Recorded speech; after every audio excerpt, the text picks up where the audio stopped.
Namaskar. Welcome to Uday India Digital Network. Today, through Right Angle, we will be discussing the ongoing Padayatra of Congress leader Rahul Gandhi. You all know that Mr. Gandhi has undertaken this Padayatra. It started from Kanyakumari and it is going to conclude there in Jammu and Kashmir. At the moment, I am told he is in Haryana. And he has named this yatra as Bharat Jodo Yatra. That means uniting India.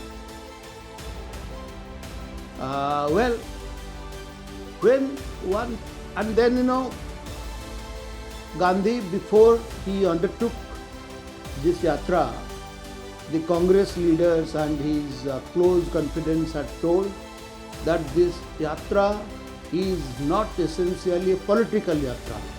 It is a yatra which will be highlighting the things that unite we all Indians. There should be no division. So, if you look it from that point of view, what precisely does this mean? When one talks of uniting, that means there are some differences. And a person who wants to unite will not only be concentrating on the supporters or those people who hold one particular viewpoint. A uniter is one who, ideally speaking, will be uniting two different viewpoints. Suppose these two viewpoints are clashing with each other. So that is the true meaning of a unity. A uniter or a person who talks of unity will be talking to both the sides. Will be trying to understand both the sides. And then we'll be finding what are the real issues on which the differences are there, and then narrow these differences. That is the best way of uniting. And that is the best way. Suppose Mr. Gandhi thinks that the country seems to be on a divisive course, the best way of bringing it back to this course on unity or towards unity. But what precisely Mr. Gandhi has done?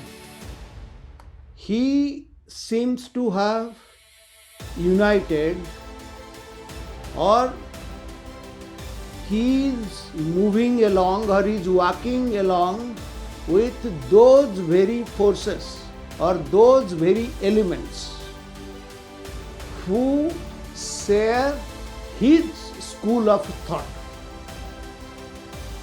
And then when one talks of, as I said, there is nothing wrong. You always can, go and undertake a yatra by propagating your school of, thought, your set of, ideas. Absolutely fine, no issue. But when one talks of, uniting India, then obviously he also should have invited the persons who seem to be differing with his school of thought and then bringing them, together. But this is something Mr. Gandhi has not done. Mr. Gandhi has got a set of ideas which he has been, talking about. He is very much against, RSS. He is very much against the so-called, Hindutva. He is very much against, Prime Minister's, Modi's, policies. The point is, these are all, political, issues. And these are the issues that really come up during elections. So what is new in it? unless you are really going to contest some elections are nearing, and you want to prepare the ground for that, but you say that your yatra is not meant for that. You say that your yatra is for uniting people. If that is the case, then why is it that you go on only abusing the other school of thought that you do not agree with? You should have called those people to join you and then reconcile. But you have singularly failed in doing that. The second aspect of this Bharat, Unite Bharat, or rather Bharat Jodo Yatra, I think that is what they are talking. Bharat Jodo Yatra is this. If you are saying that what you are doing or what you are believing in is the correct way, and what others are doing is not the correct way, and then you should be saying what exactly then you are saying. You are not saying anything new, only you are accusing or abusing. I mean, like a political rival, instead of being a statesman of uniting the country, you are projecting yourself, or you are behaving like a typical politician who, instead of providing solutions, only resorts to the easier way of accusing or abusing your enemies. You can abuse RSS, you can abuse Modi, you can abuse Modi government's lots of omissions and commissions. That is all right. If you think that the way the present government under the leadership of Modi is not doing the correct things, then you should say what exactly are the solutions. What are the real solutions to the problems that India is beset with? That you are not saying. I think criticizing somebody is very easy. You are talking of communalism, secularism, but communalism, secularism, that debate is nothing new in this country. All told, because of this communalism, the country got divided in 1947, and because of this communalism, even after the division, the country has seen a series of riots over the last. In fact, after Modi came, the number of riots virtually has gone away. But if anybody really, any serious scholar will be going through the records, one will see the number of riots that took place when under the governments of those very people who talk of secularism. You talk of poverty, garibi, but the point is that you do not go why this garibi is still there. It is very easy to talk of, or rather shedding crocodile tears for the poor people, but then you are not saying why they remain poor. So whether the best way to deal with them is to literally reduce them as beggars and you give something free, is that the way of eradicating their poverty, or you have to go to the issues so that they will be empowered enough so that they will not remain poor. So these are all big issues. These are all things that Mr. Gandhi should be openly talking of. He should be talking of solutions if he wants to be a statesman and he wants to unite the country, which in his opinion is now at the course of division. So the point is that instead of you are talking of right to liberty, freedom of speech, unity and integrity, but it so happens that most of the people who have joined you there in course of his yatra are the persons who have got very peculiar theory about this unity and integrity. I mean, in their scheme of things, I think, let me be very brief here on this thing. He is going, for instance, to Kashmir, where he will be concluding his yatra. Does he really believe, he really wants to unite the country, then the decision on the abrogation of Article 370, which actually kept Kashmir separate from India. What is Mr. Gandhi's view on that? He and his Congress party thoroughly oppose this abrogation of Article 370. Left to themselves, I do not know whether now they will be able to revive the past. Suppose they come to power tomorrow, that's a different thing. But the point is this: you are going to Kashmir, and there your theory of unity and integrity is something very different. From I think 90% or 95% of the Indians, what they think the unity and integrity of the country is all about. So, in short, what I am trying to say is this: that your concept of unity or uniting in India without calling the party which differs with you and reconciling with them, or rather you create a situation or you create conditions so that they will be reconciling with you. Instead of doing that, you are abusing them, and similarly you do not provide any concrete solutions, you only talk of problems. Is this the way of uniting India, or this is the way of breaking India? So as some people say that ये भारत जोड़ो यात्रा नहीं, ये भारत तोड़ो यात्रा है. So that is one aspect of this yatra. The second aspect of yatra is this: what really is his entire game plan?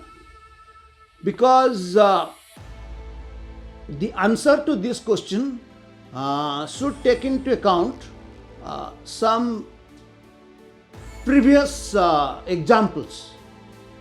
I think former Prime Minister Chandrasekhar also had undertaken an All India Yatra. I think that was in the year 1983.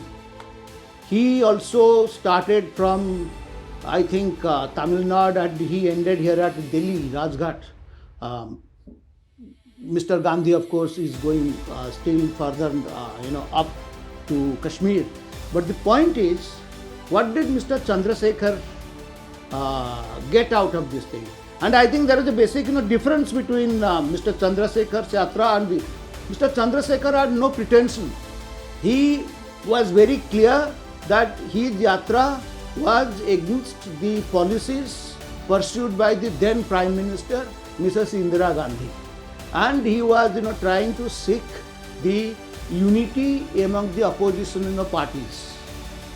And then he was saying his yatra will be something for which the help will come from the villages and the towns that he will be passing through, instead of it being like Mr. Rahul Gandhi's Padyatra looks like a 5-star hotel or 7-star type of Padyatra, the type of vehicles that they go, they sleep, and we all know how Congress people collect money in Kerala. There was a big controversy. I am not going about it.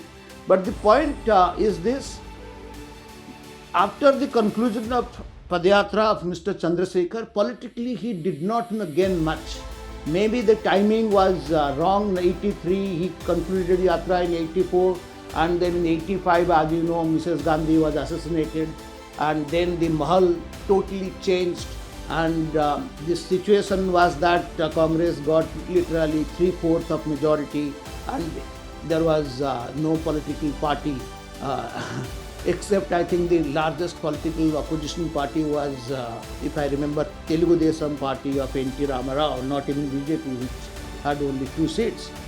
But that's a different thing. But the point is, Mr. Chandrasekhar's Padyatra Even if I think, Mrs. Gandhi would not have been assassinated in normal election were there, I still doubt, whether he would have been achieved anything, much, because you see the things happen, and there is a factor called timing factor.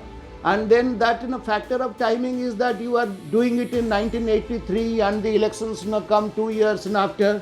So really what you gain, that nobody knows, and one should not actually expect too much out of it. The same thing is the case with Mr. Gandhi's. All told, the elections will be in 2024. I'm talking of general elections, though some state elections will be held this year.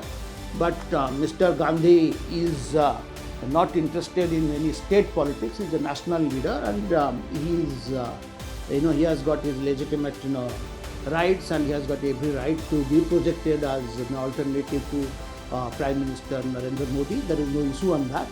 But the point is that that will be after 1.5 years. So whether this yatra's timing is from the point of view of the Congress politics is appropriate or timely or not, I think there is a big question mark. Then, as I said, Mr. Chandrasekhar's yatra did not achieve much, but that doesn't mean that all the padyatras undertaken by various leaders necessarily do not achieve much. No, it's not true, because on the state levels, particularly in Andhra Pradesh, it has been seen that those leaders who undertake that Padyatra eventually succeed in the next election. Like you all must be remembering, there was a Rajasekhar Reddy, the present, Janardhan Reddy, the present Chief Minister's father. He had undertaken the Padyatra and elections were held and he swept. And then Chandrababu Naidu also had undertaken a Padyatra, and after that he won. This gentleman, this Rajasekhar Reddy, present Chief Minister, also had undertaken Padyatra and defeated Chandrababu Naidu. So there is a mixed result in the sense that in some states people are getting success. But at the national level, as I said, giving the example of Mr. Chandrasekhar, that has been not the case. And then finally, Mr. Rahul Gandhi, it is not the first time that he is really undertaking some Padyatra. At a state level, he had not done that. I think in the last election, 2017 UP elections, he had thoroughly travelled all over the Uttar Pradesh. The first part, I think he was all alone, because that time his alliance was not there with Mr. Mulayam Singh Yadav or Akhilesh Yadav. But I think during that Padyatra in UP, he joined in hands. But the result was disastrous for the Congress party. Mr. Yogi Adityanath came, BJP won. And but as far as the Congress was concerned, it was very pathetic results. So Mr. Gandhi's Padyatra in UP was actually a monumental failure. And whether this Padyatra that now he is undertaking today will be something different and bringing him some success is something that time will tell. Thank you.